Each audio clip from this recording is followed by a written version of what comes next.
€200, to je veoma prihvatljiva cena. Dobro, jel vi radite ili se zajebavate? Vica radi, došao je razredni, a mi smo na čekanju. Gde je Desi? Otišla na železničku, čeka voz iz Zagreba da jebe majku ustašama. Opet? Ima i king size krevet i dnevna soba, ima i kupatilo i kuhinja. Radit ćeš sama u stanu? Hvala joj sekira u med.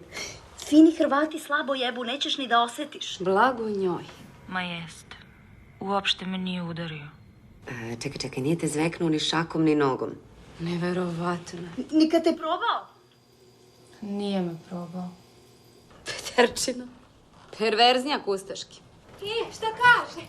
Kaže da hoće da se vrati. Neverovatno.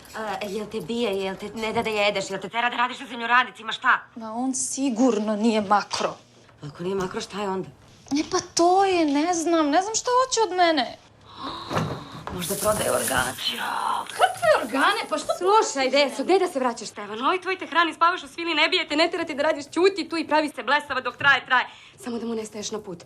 A šta hoće, vidjet ćeš, možda će da te oženi. Ja je zdrava.